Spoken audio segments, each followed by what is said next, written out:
Yesterday, we left it at how I was left wondering why Jesus always seemed to do things differently from how everyone knew they should be done. He especially seemed to be always looking to do the things that would have him challenge what we Pharisees and members of the Sanhedrin taught others to observe. And more specifically, those that we had a special interest in. He seemed to pick on those and teach people to do the exact opposite of what we taught. One would be forgiven to think that he was deliberately targeting to annoy us, that he was doing this to present us as false teachers of God's laws. It is like he was giving people an alternative way to truth and life in God. And while he was succeeding to turn many people to believe in him, including me, Nicodemus, I must say, breaking the Sabbath was a great concern, even to me. Let me tell you a little about the Sabbath. The term Sabbath comes from the Hebrew word Shabbat, which means rest or cessation. The Sabbath is observed as a day of rest and worship, a time of spiritual renewal, communal worship, and a break from the regular routines of work. The Sabbath was established by God after He made the world in 6 days. He was indeed the first one to celebrate it and declare the seventh day a period of rest, a time of taking it all in. And He did this way before sin polluted the world and work became a burden to be endured. And to confirm the importance of the Sabbath, centuries later, God commanded Moses to include the observance of this day in the 10 Commandments, the laws that He expected the children of Israel to strictly follow.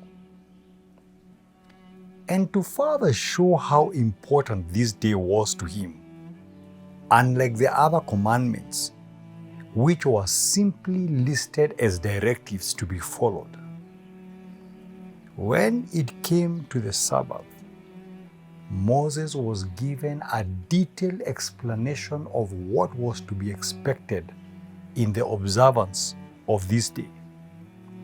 God said, "Remember the Sabbath day to keep it holy.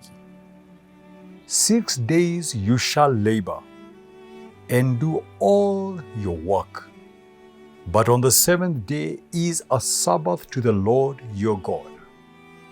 On it you shall not do any work, you or your son or your daughter or your male servant or your female servant or your livestock or the sojourner who is within your gates.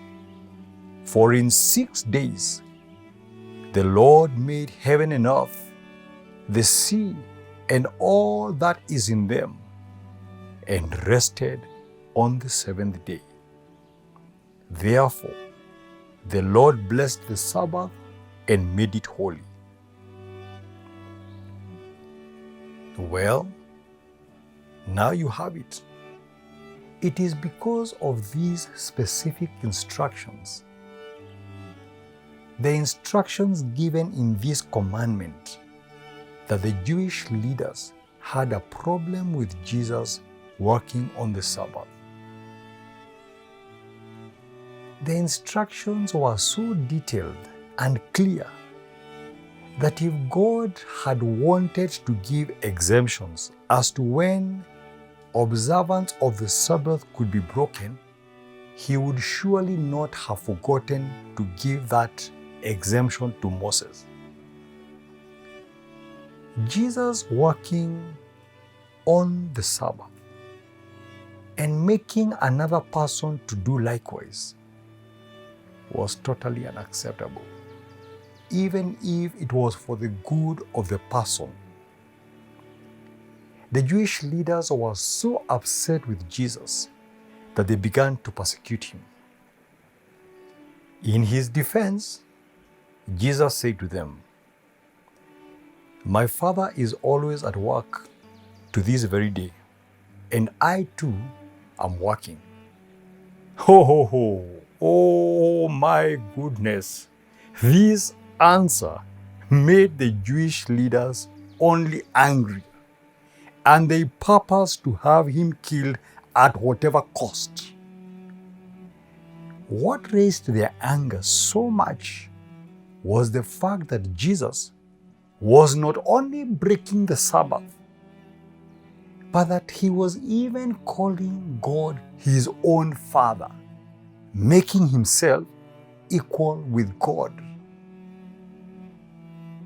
I actually found myself wondering if Jesus had not shared more information than was necessary. The look on his face, however, was calm and of one who knew exactly what he was doing. He continued to speak with so much authority that no one could dare rise to challenge him.